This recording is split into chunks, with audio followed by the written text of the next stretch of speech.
Merhaba. Bugün evimizdeki bayat kurabiyelerle bu portakallı tartı hazırlıyoruz. Söz veriyorum bayat kurabiyelerden yapıldığını kimse anlamayacak. Portakal sosu için 1 dolu çorba kaşığı nişasta, 2 çorba kaşığı toz şeker, yarım çay kaşığı zerdeçal, 1 portakalın kabuğunun rendesi ve 1 su bardağı portakal suyunu sos tavasına alıyorum. Karıştırarak pişiriyorum, soğumaya bırakıyorum.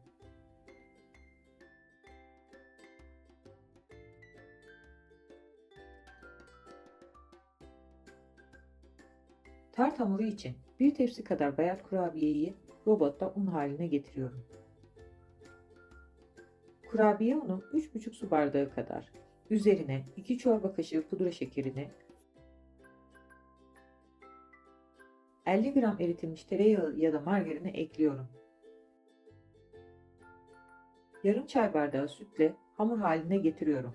Süt miktarına dikkat. Hamurun kıvamına göre değişebilir.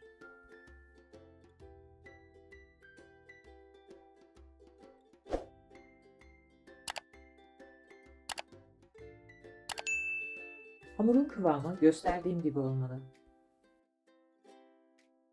Tereyağı ile yağladığım tart kalıbına hamuru bastırarak yayıyorum. Önceden ısıtılmış 150 derece santigrat fırında pişiriyorum.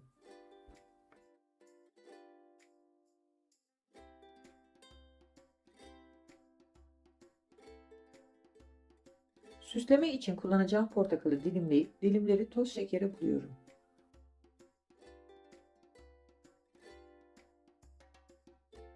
Onları da tart hamuru ile birlikte fırınlıyorum. Tart hamurun fırından çıkıp soğuyunca ekranın sağ üst köşesine bıraktığım tarif kartındaki kremayı yayıyorum.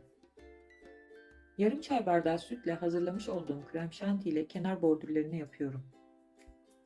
Soğumuş olan portakal sosunu da döküp yayıyorum.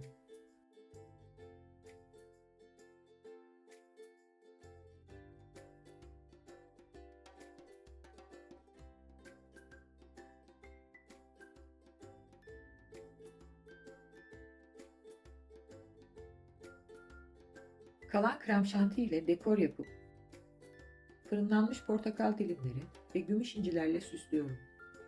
Tarifte kullandığım çay bardağı ölçüsü 100 ml, su bardağı ölçüsü 200 ml'dir. Afiyet olsun.